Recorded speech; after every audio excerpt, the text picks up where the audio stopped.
Bonjour, je vais vous présenter donc une nouvelle vidéo sur la mécanique donc grand 1 premier semestre. Mouvement d'une particule chargée dans un champ B uniforme. Le cas donc au programme de prépa maths sup première année donc le cas où la vitesse initiale V0 est orthogonale au champ B uniforme. Donc le plan est le suivant, donc un plan assez succinct, car on mettra l'accent sur la résolution d'équations différentielles avec des dérivées qui ne sont pas de même nature. Donc j'expliciterai ces équations tout à l'heure et on verra un petit peu la singularité de ces équations. Donc, dans un premier temps, nous allons donc expliciter la force de Lorentz. C'est peut-être pour certains une première, car elle s'exprime avec un outil qui s'appelle l'outil vectoriel. Vous avez déjà vu jusqu'à présent l'outil scalaire, produit scalaire entre deux vecteurs. Là, on verra le produit vectoriel de deux vecteurs. Donc, je vous donnerai une méthode de résolution en 3 dimensions, puisque ce sont les 3 dimensions de l'espace classique euclidien. Dans un deuxième temps, on va expliciter, grâce à la PFD, ce que vous appelez jusqu'en terminale, la deuxième loi de Newton, les équations différentielles, et puis on va faire la méthode de résolution donc spécifique dans le corps des complexes. Ce n'est pas la première fois que vous verrez cette méthode, donc autant s'y familiariser.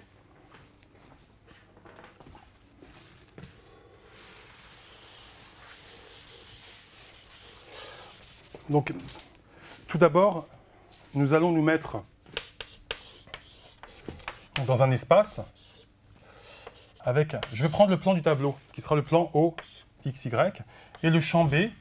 Je vous rappelle que lorsque je mets un rond avec un point, c'est que le vecteur unitaire UZ est dirigé vers OU. Donc ici j'ai EX, EY, et pointe vers vous le vecteur EZ.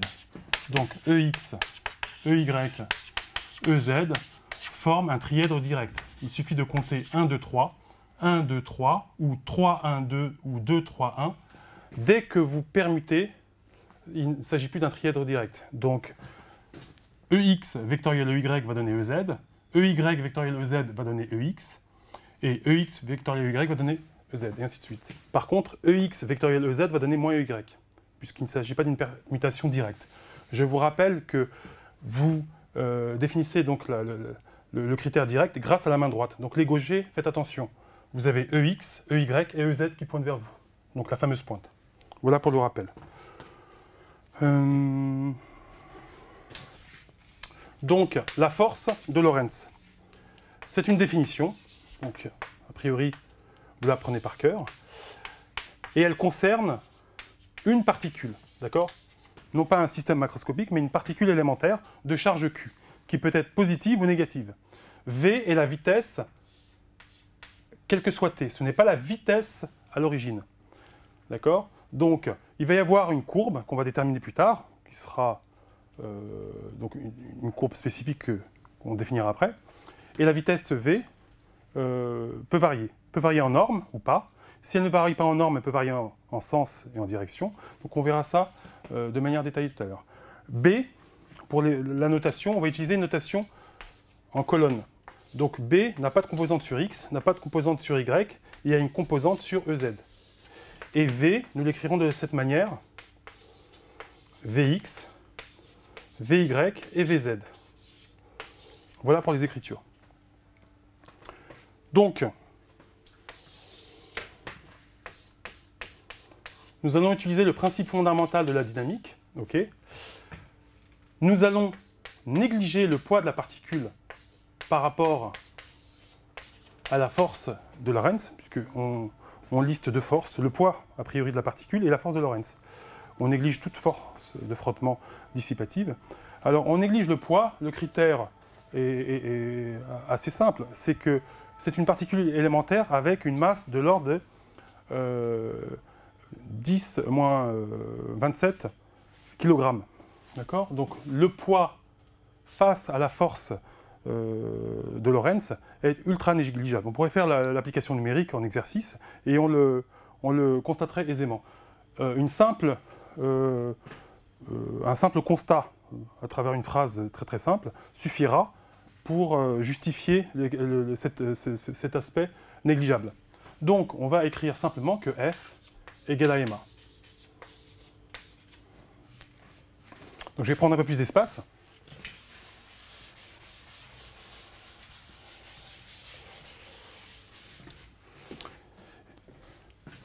Et je vais donc écrire Q sous forme de colonne, matrice, VY, VZ, vectoriel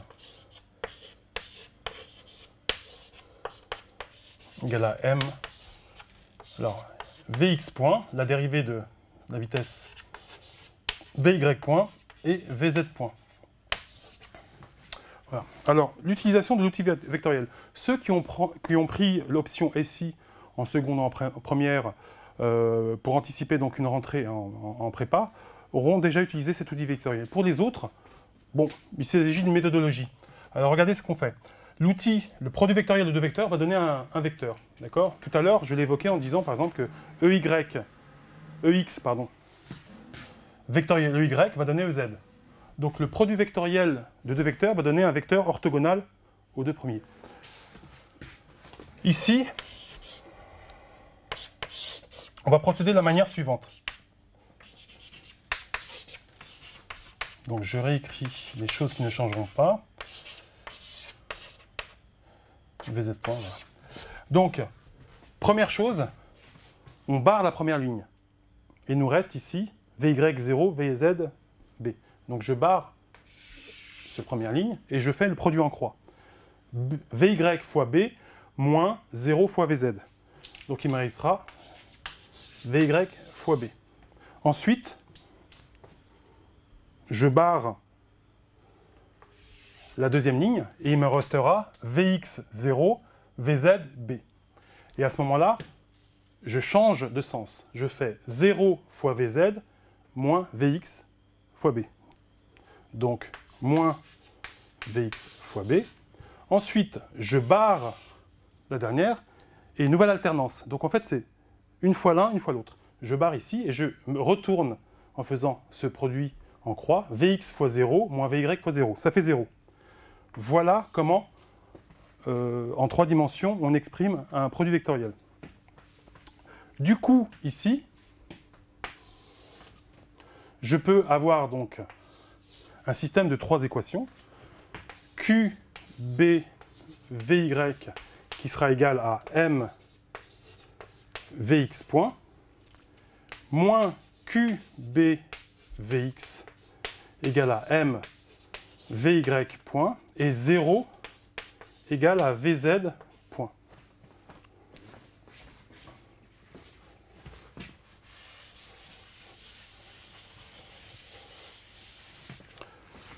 Je reprends le schéma initial. Donc, je pénètre dans une zone, ici, où règne un champ magnétique B. Et je rentre ici avec une vitesse V0 qui est dans le plan du tableau. B est orthogonal au tableau. Donc on est bien dans le cas V0 orthogonal à B. Donc à t égale à 0, V0, V0Z est nul, okay, puisqu'il n'a pas de composante. V0Y est nul, et V0X vaut V0. Voilà pour les conditions initiales. Du coup,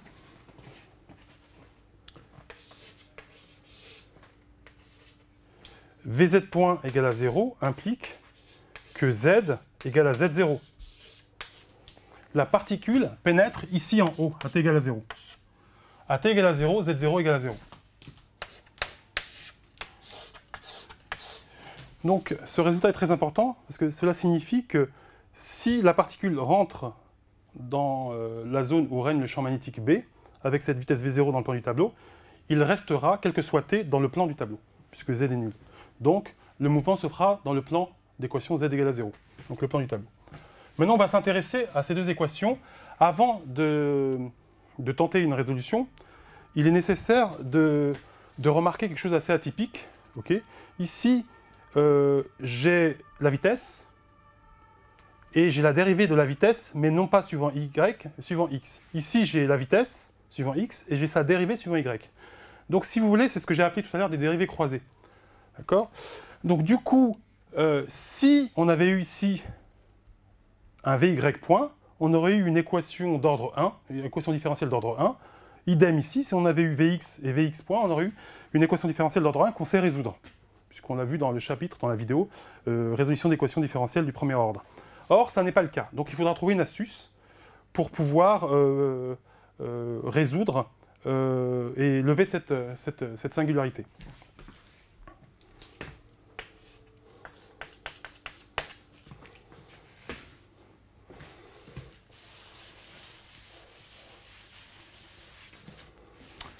Alors, la méthode de résolution, elle se fera dans le corps des complexes C. On va introduire une vitesse complexe. Je vous rappelle que J au carré vaut moins 1 dans le corps des complexes, d'accord? Voilà, donc voilà V qui sera une vitesse complexe. J'appelle 1 la première équation et 2 la deuxième équation. Et je vais simplement écrire la chose suivante. 1 plus J2, donc l'équation 1 plus J fois l'équation 2, va me donner QB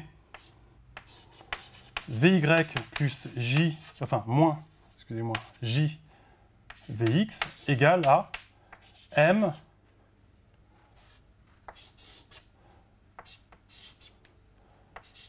Vx point plus J Vy point.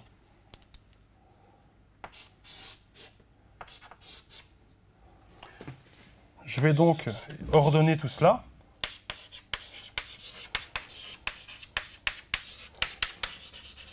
Vx point plus J Vy point, c'est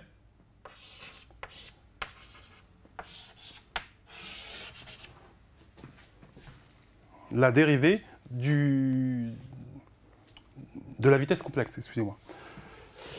Alors, c'est pas encore ça, on a du V point, la notation ici veut dire simplement qu'elle est complexe. Ici, il faudra que j'exprime autrement ce qui est entre crochets. Je vais mettre moins J en facteur pour libérer le facteur devant Vx. Donc, je vais avoir ici plus J Vy plus Vx. Effectivement, si je développe moins J fois J, ça donnera moins 1, c'est-à-dire 1, et moins J fois Vx, ça donne bien moins J Vx. Et cette expression-là, c'est bien V. Du coup,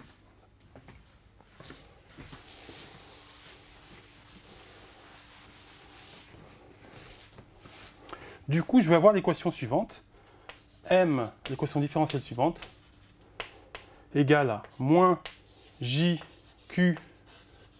V, que je vais écrire de la manière suivante, de manière plus canonique, JQB, voilà.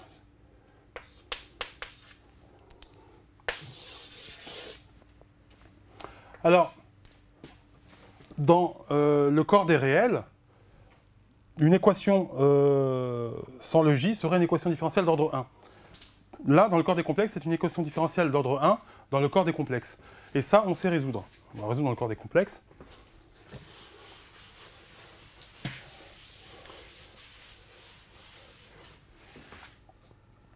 La méthode de résolution, c'est la méthode de résolution générale que j'avais explicitée dans la vidéo concernant les équations différentielles. On va extraire de cette équation l'équation caractéristique R carré plus JQB sur M égale à 0. D'accord? Non, c'est pas un R carré, excusez-moi. Donc, c'est un sous-entendu un R puissance 1 parce que c'était une dérivée première. Si j'avais une dérivée seconde, j'aurais marqué R au carré. D'accord? Donc, R puissance 1, c'est R.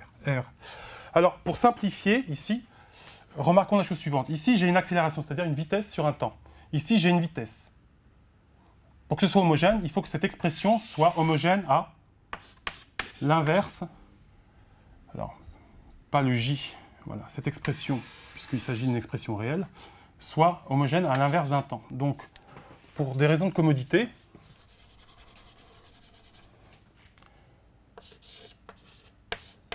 voilà, donc ici, V,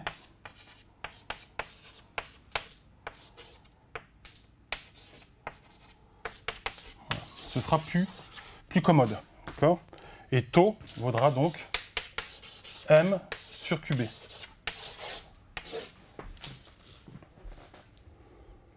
Voilà. Donc, la seule racine complexe, ce sera moins J sur taux.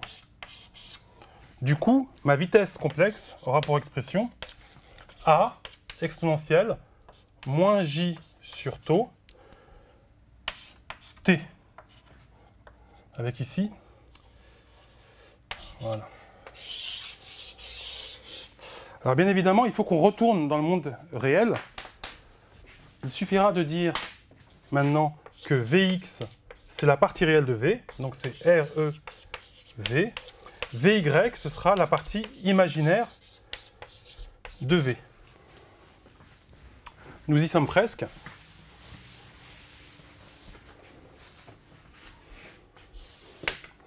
Donc, Vx sera égal, si je développe ici, E moins J oméga, enfin E moins J sur taux T, ce sera A cos, donc cosinus de moins JT sur taux ou de plus JT sur taux, c'est la même chose. Vy moins A sinus, il n'y a pas de J. Voilà. Petite erreur d'étourderie. Voilà.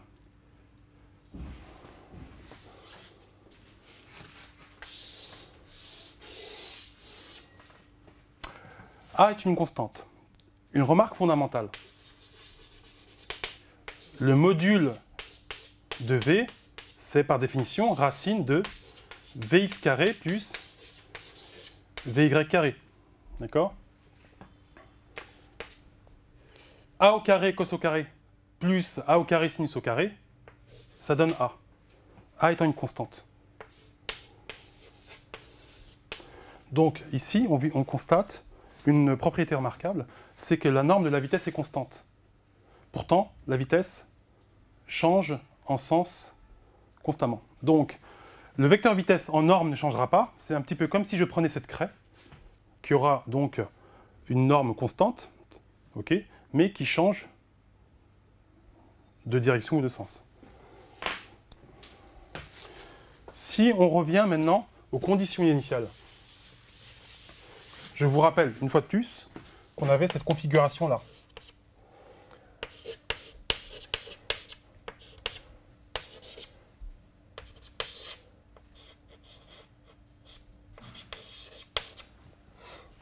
Donc la vitesse V0x, c'était V0, et V0y était nul. Donc, on retombe bien sur nos pattes. À t égale à 0, sinus de 0, c'est 0. Donc V0y est nul.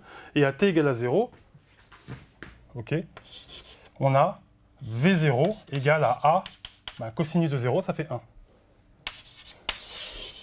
Du coup, les vitesses sont parfaitement définies. Vx égale à A cos, enfin V0 cos t sur taux, et Vy égale à V0 sinus t sur taux.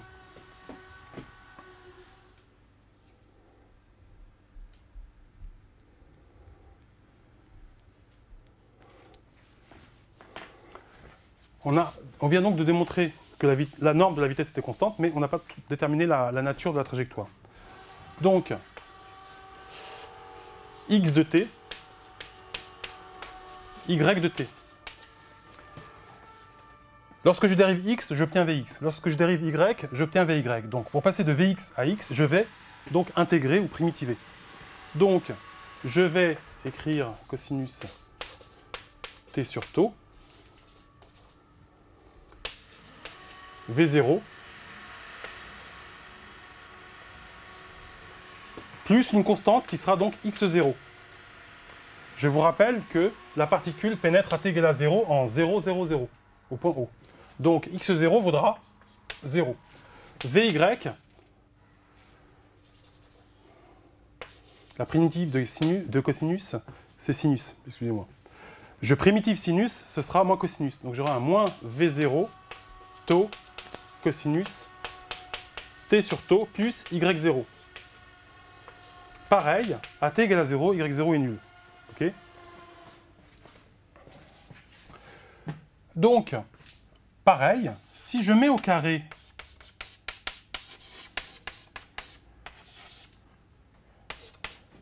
je vais avoir V0 carré, tau carré, fois 1, puisque V0 carré, tau carré, sinus au carré, plus V0 carré, tau carré, cosinus au carré, si je mets V0 carré, tau carré en facteur, je vais obtenir sinus au carré plus cosinus au carré.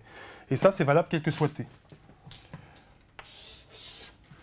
En coordonnées cartésiennes, x2 plus y2, c'est aussi égal au module du rayon au carré. Donc, je démontre que le rayon vecteur OM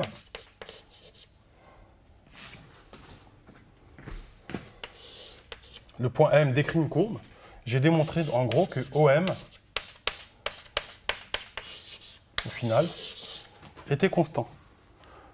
Lorsqu'on a ce critère, ce constat, cela signifie que le point M décrit une trajectoire circulaire. Donc le mouvement de la particule dans un champ B uniforme avec V0 orthogonal au champ B est un mouvement circulaire uniforme.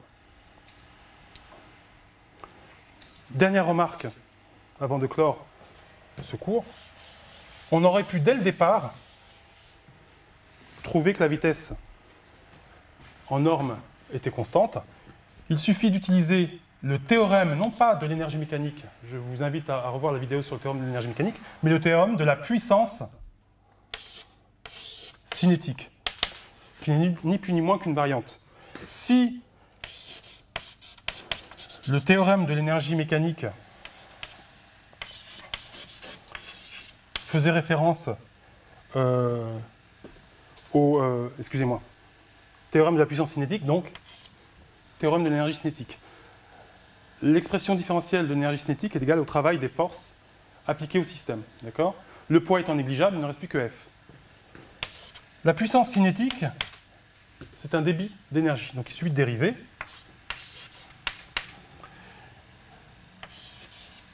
C'est la définition d'une puissance. Okay. Une énergie par unité de temps est homogène à une puissance. Donc ici, la définition d'une puissance d'une force, c'est F scalaire V. F scalaire V, je vous rappelle que V, que la force de Lorentz, pardon,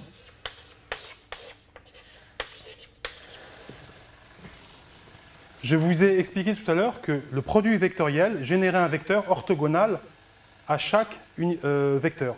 Donc le V vectoriel B va être un vecteur qui va être orthogonal à V et orthogonal à B.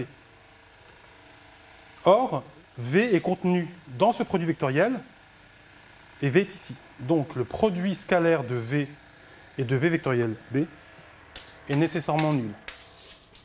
Donc, si la puissance de la force de Lorentz est nulle, ça veut dire que la dérivée de l'énergie cinétique est nulle. Si la dérivée de l'énergie cinétique est nulle, cela signifie que l'énergie cinétique est constante. Si l'énergie cinétique est constante, ça veut dire que la vitesse est constante en norme. Voilà pour la remarque.